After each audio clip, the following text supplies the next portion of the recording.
Yes students, आप second paper Bharat में समाज में हम अध्ययन कर रहे थे गाँवों का अध्ययन हमने कर लिया था। आज हम नगर के बारे में अध्ययन करेंगे। नगर ग्रामीण नगरीय अनुबंध के तहत नगर का क्या अर्थ होता है, नगरों की क्या विशेषताएं हैं, भारत में नगर और नगरीकरण, गांव एवं नगर में पारस्परिक अंतःक्रिया के बारे में आज हम अध्ययन करेंगे। नगर क्या है, नगर का अर्थ क्या है, गाँव के बारे में हमने पढ़ा था। गांव ऐसी छोटी जगह होती है जहां जनसंख्या का घनत्व कम होता है, जनसंख्या कम होती है, साथ ही लोगों का खेती मुख्य व्यवसाय होता है। नगर के बारे में अब आज हम देखेंगे कि नगर एक ऐसा स्थान है जहां मनुष्य कृषि के अतिरिक्त अन्य व्यवसाय करता है। यानी कि गांव में मुख्य व्यवसाय खेती था, कृषि था, और इसका उल्टा नगरों में खेती के अलावा मनुष्य दूसरे कार्य करता है। नगर एक ऐसा समुदाय है जहां आर्थिक, सामाजिक, सांस्कृतिक विषमता, जनसंख्या का अधिक घनत्व, नियंत्रण के औपचारिक साधन, कृत्रिमता, प्रतिस्पर्धा, संघर्ष एवं विभेदीकरण प्रमुख रूप से पाए जाते हैं। नगर है जिसको हम शहर भी कहते हैं, जिसका अंग्रेजी रूपांतरण सिटी है। सिटी सिविटास से बना है, जो एक लैटिन भाषा का शब्द है जिसका अर्थ होता है नागरिकता। साथ ही नगर को हम अर्बान भी कहते हैं। अर्बान अर्बानूस से बना है, वो एक लैटिन भाषा का शब्द है और उसका अर्थ होता है शहर। साथ ही शहर शब्द या नगर शब्द का कई अर्थ अर्ब्स से भी लिया गया है, URBS, जिसका अर्थ होता है सिटी यानी कि शहर। अब हम नगर के बारे में थोड़ा डिटेल से देखेंगे कि नगर क्या है। देखा विभिन्न परिभाषाओं से स्पष्ट हुआ है कि नगर वो स्थान है जहाँ के लोगों का मुख्य व्यवसाय खेती के अतिरिक्त दूसरे होता है। यानी कि खेती वहाँ के लोगों का मुख्य व्यवसाय नहीं होता है। नगर एक ऐसा स्थान होता है जहाँ मानव कृषि के अतिरिक्त अन्य दूसरे व्यवसायों में व्यस्त रहता है। नगर वह संपूर्ण समाज है जहाँ जनसंख्या काफ़ी होती है, सामान्यतः सामुदायिक भावना की कमी होती है। अधिकांश समाजशास्त्रियों का मानना है कि व्यवसाय, पर्यावरण, जनसंख्या गतिशीलता, अंतःक्रिया, विभेदीकरण तथा विजातीयता या विषमता नगरीय जीवन की प्रमुख विशेषता है।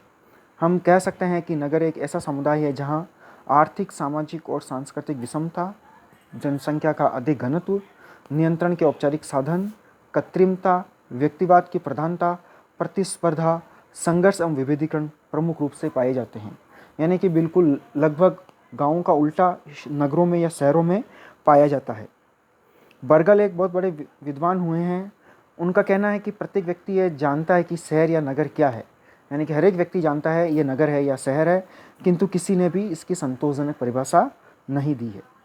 नगर केवल एक निवास का स्थान ही नहीं वरन एक विशिष्ट पर्यावरण का सूचक भी है। बर्गल कहते हैं कि हर कोई व्यक्ति जानता है कि नगर क्या है और शहर क्या है, लेकिन उन्होंने इसकी स्पष्ट परिभाषा किसी ने भी नहीं दी है। ये जीवन जीने का एक विशिष्ट ढंग और एक विशिष्ट संस्कृति का सूचक भी है। नगरों की जनसंख्या अधिक होती है, जनघनत्व भी अधिक होता है, व्यवसायों की बहुलता होती है और भिन्नता होती है। औपचारिक संबंध होते हैं, दैत्यिक संबंधों की प्रधानता होती है, भौतिकवाद ज़्यादा होता है, कृत्रिमता होती है, जटिलता होती है, व्यस्तता होती है, गतिशीलता होती है आदि नगरीय जीवन की प्रमुख विशेषताएं हैं। नगरों में हमें बेकारी, भिक्षावृत्ति, अपराध, नशाखोरी एवं वेश्यावृत्ति की अधिकता देखने को मिलती है। यहाँ पर परिवार, नातेदारी एवं पड़ोस का अधिक महत्व नहीं होता है। गाँव में परिवार का, पड़ोस का, समाज का बहुत अधिक महत्व होता है। यहाँ व्यक्ति विभिन्न आवश्यकताओं की पूर्ति के लिए दैत्यिक संगठनों का सदस्य होता है, जबकि गाँव में व्यक्ति प्राथमिक संगठन का सदस्य होता है। अब हम कानूनी दृष्टिकोण से शहर या नगर के बारे में देखेंगे कि कानूनी दृष्टिकोण से शहर या नगर वह स्थान है जिसे उच्च सत्ता के चार्टर द्वारा नगर घोषित किया गया है। नगर की परिभाषा आधुनिक संदर्भ में तो ठीक है, किंतु प्राचीन समय में चार्टर द्वारा किसी निवास स्थान को नगर घोषित करने की प्रथा नहीं थी। यदि हम शब्द की रचना की दृष्टि से देखें तो शहर या नगर शब्द अंग्रेजी भाषा के सिटी का हिंदी अनुवाद है। स्वयं सिटी शब्द लैटिन भाषा के सिविटास से बना है। सिविटास से बना है जिसका अर्थ नागरिकता से है। अंग्रेजी भाषा का अर्बान शब्द लैटिन भाषा के अर्बानूस से बना है जिसका अर्थ नगर से है। यानी कि कहने का तात्पर्य यह है कि एक निश्चित चार्टर होता है, सत्ता का चार्टर होता है, उसके द्वारा नगर या शहर घोषित किए जाते हैं। उसके द्वारा घोषित किए गए जगह को हम नगर या शहर कहते हैं। जनसंख्या के आधार भी नगर की अलग अलग परिभाषा दी गई है। नगर की परिभाषा जनसंख्या के आधार पर भी दी गई है। भारत में जहाँ 25,000 या उससे अधिक जनसंख्या हो, यानी कि भारत में इसकी अलग अलग परिभाषा दी गई है, अलग अलग जनघनत्व दिया गया है। 5,000 तक जनसंख्या को गांव माना गया है, उससे अधिक जनसंख्या हो तो उसको कस्बा माना गया है, और लगभग 10,000 से अधिक जनसंख्या हो तो उसको शहर माना गया है। व्यवहार के आधार पर भी नगर को परिभाषित किया गया है।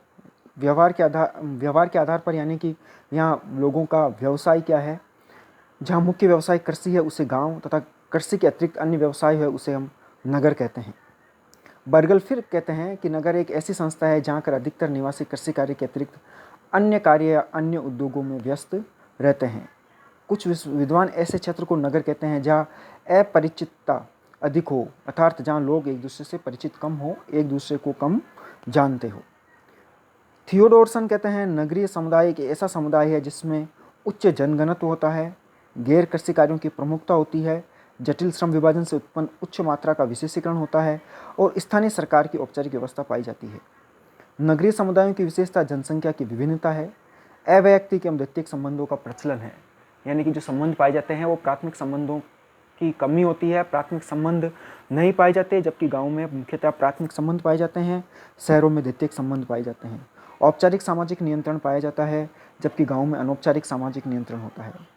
यानी कि कहने का तात्पर्य यह है कि गाँवों की जो विशेषता है उसके जस्ट उल्टी विशेषता शहरों की पाई जाती है।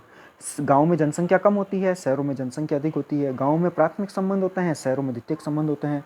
गाँव में अनौपचारिक सामाजिक नियंत्रण होता है, शहरों में औपचारिक सामाजिक नियंत्रण होता है। गाँव वालों का मुख्य कार्य कृषि होता है, जबकि शहर वालों का खेती के अतिरिक्त दूसरा अन्य कोई कार्य होता है। इन सब परिभाषाओं से स्पष्ट है कि नगर वह क्षेत्र है जहाँ जनसंख्या की बहुलता एवं विविधता पाई जाती है, गैर कृषि कार्य पाए जाते हैं, श्रम विभाजन पाया जाता है, विशेषीकरण पाया जाता है, द्वितीयक संबंधों की प्रधानता पाई जाती है एवं औपचारिकता पाई जाती है, औपचारिक सामाजिक नियंत्रण पाया जाता है, दिखावटीपन पाया जाता है, कृत्रिमता पाई जाती है, व्यस्तता पाई जाती है, आदि नगरीय केंद्रों की प्रमुख विशेषता है।